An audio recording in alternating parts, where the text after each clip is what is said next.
So we are back, we are recording. Okay, let me go to my notes here.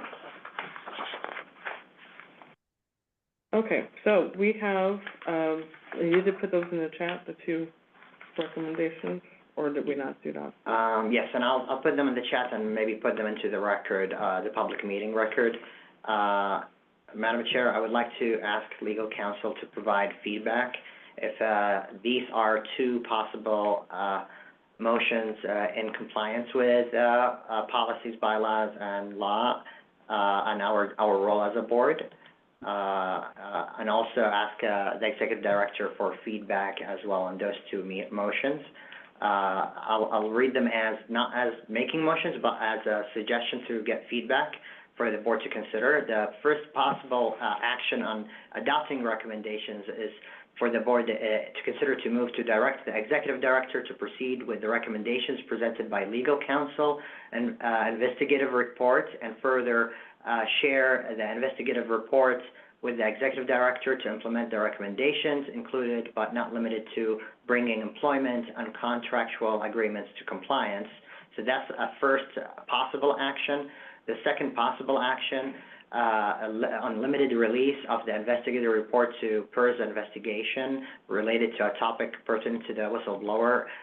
The possible action I would like to ask legal counsel and executive director for feedback on is if the board can share with the whistleblower investigative report findings with the PERS investigator to assist with their investigation and to notify PERS of the OSBA corrective actions in this meeting following this report, including actions taken in this meeting, and also to direct the executive director to provide updates to the board and PERS investigator on corrective actions taken based on the findings of this investigative report.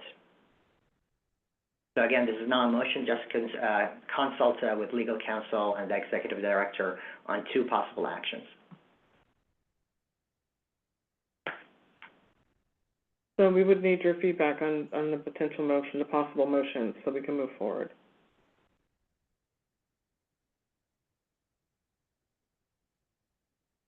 What's in the chat, right? You're asking Jim, or? I'm asking, let's go with Jim first. Jim,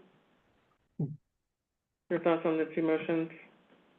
Well, I think some of it would be incumbent upon what Shelley and COSA would want.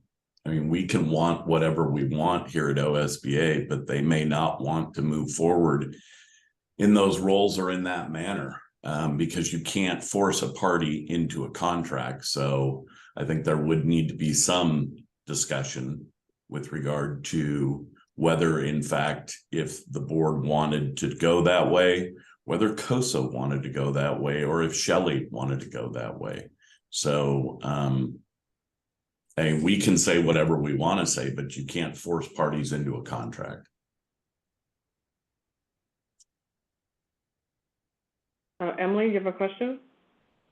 Yeah, so my question is, since we've already kind of established that this is operational and we established that there was no intent to defraud or anything like that, are we do we actually have to decide on this, or are we able to say, okay, we found there was no ill will or no intentional mistakes made, and we're now just going to leave this back in the control of the executive director and the deputy executive director?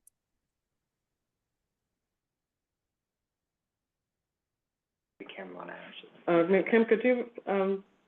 Yeah, I mean, I think that's I mean, essentially what, you know, your motion is really more directed. And to Jim's point, you can't force COSA or Shelley Reggiani to accept a changed contractual relationship operationally, but you can direct Jim to make best efforts to work through those recommendations if possible. You can make that kind of a directive to put this back in the motion is to direct Jim to, and just for lack of a better, just to summarize, to bring this to compliance, because we did identify that according to what makes this in compliance, there's some contractual things that were not followed through.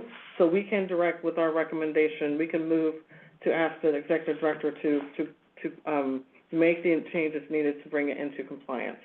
We can do that. That is in our purview as a board. in regards to this matter. And that's based on the recommendation, correct? Yep. Yep.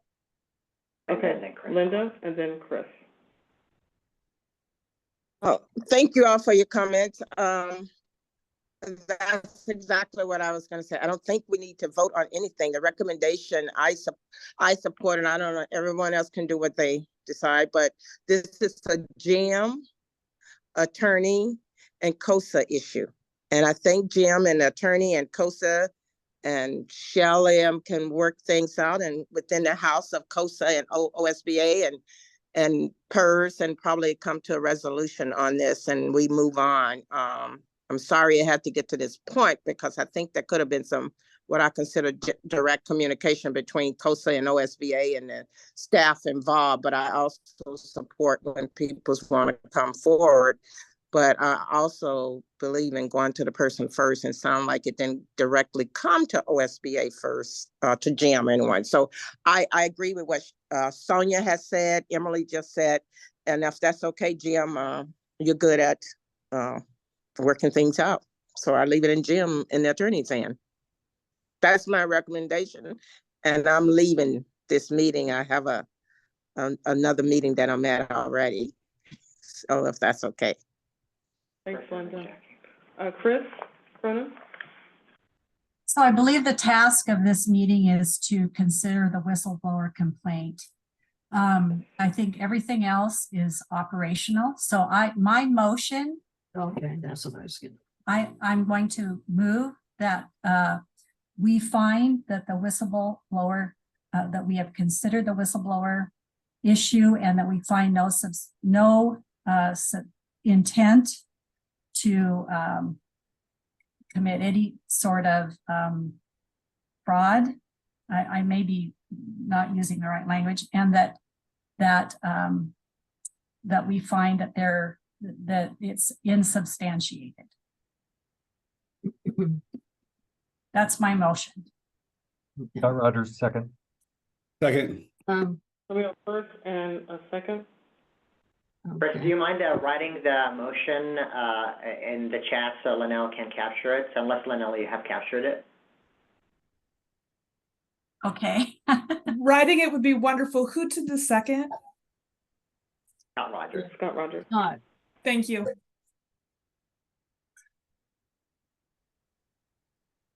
Jackie Crook, discussion, and we have Jackie Crook Yeah. in front of me. Okay. Jackie, you want to Yeah. have something to add? Go ahead.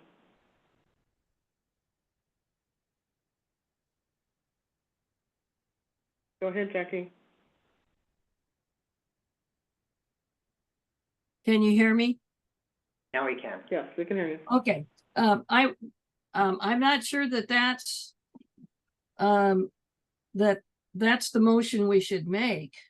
I believe that what we're asked to do is to bring OSBA into compliance, so that we move that the OSBA board directs Jim, the ED,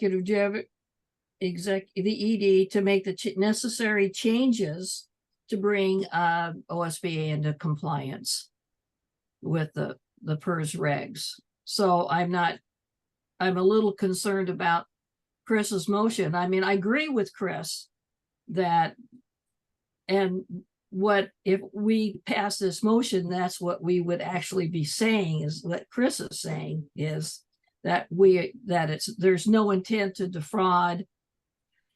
But anyway, we can go whatever way the board wants to go.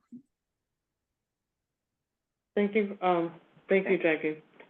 So we're having discussion on the motion. I'm on docket, and then Chris Howitt. I would like to, and I wanted to note that we might lose quorum soon because we have a couple of people dropping off. I want to ask legal counsel if she may provide feedback on the motion and the previous discussion. And also, is there any obligations for the board to make any action right now based on the reports and their counsel? I think that the obligation, if any, is to make a directive that this matter be returned to Jim the executive director as was suggested, and to seek compliance with PERS eligibility requirements and work with PERS to do so.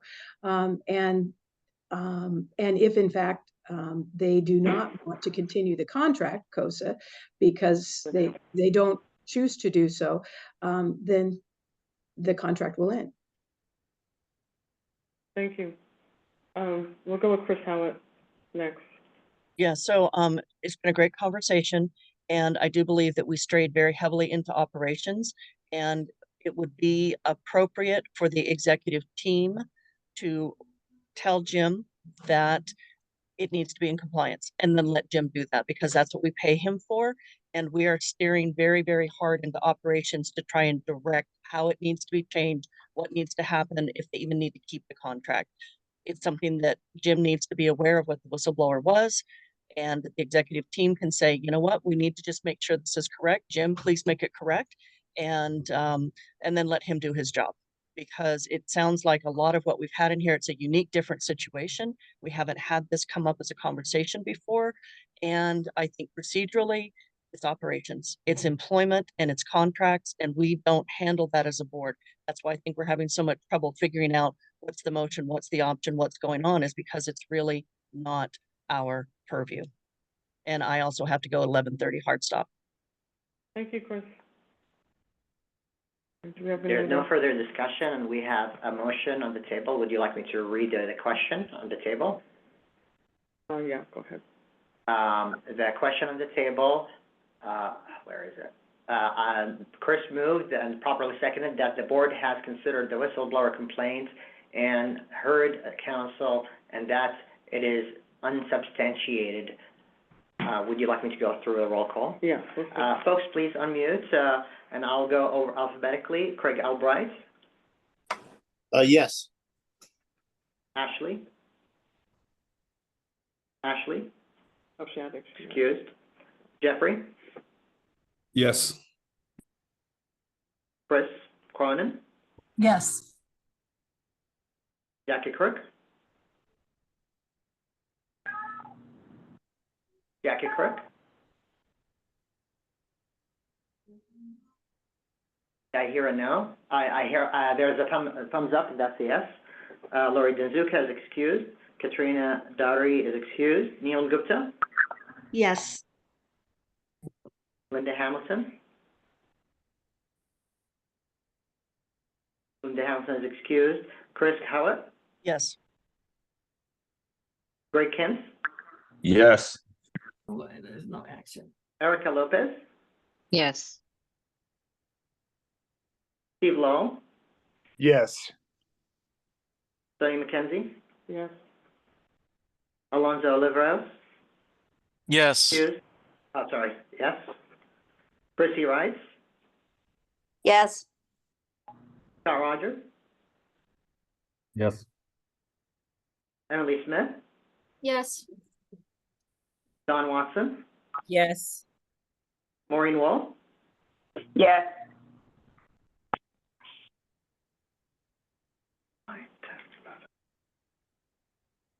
Okay.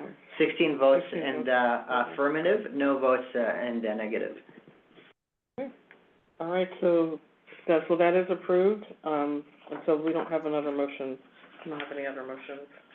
Do we have are there any other comments before we adjourn? I believe, Madam Chair, the board did not address sharing the reports with PERS, and I would like to leave it open for the board to consider that. And I want just to say final thoughts here. The whistleblower process is very scrutinizing in a way where you have to follow the steps, and it's built on discretion. And it's really important to re-embrace this process and always have open door, and we have trust in our leadership, and Jim as well, that we're always going to receive those comments with open hearts, open mind, and really thank folks who bring those ideas up in the whistleblower process or directly, and really reinforce that we're building trust as we engage in those conversations. So really thankful for us to continue this conversation, continue to do the work to make sure we're always in compliance. So I want to appreciate everybody who was involved in this. Next you have Erica. Hi, Erica, go ahead. I want to make a motion that I want to make a motion that we share the investigative report with the PERS investigator in a limited capacity. Second. Thank you. Seconded by, Jeff Crapper. thank you. Erica, could you write in the chat, and may I suggest unanimous consent? So asking if there's any objection, or no, let's just do by objection votes. Let's do it by, But so- you have Chris Howitt raising her hand for I object. a question. I object. Okay. all right, so we have the first, the second, we have one objection. Any others opposed to releasing? You have Chris. Chris, opposed? I also object. Chris, Any discussion before we go to the vote? May I- Don, may is there- I need to May I step say off. why I object? So Don objects. Emily, do you have a question or you object?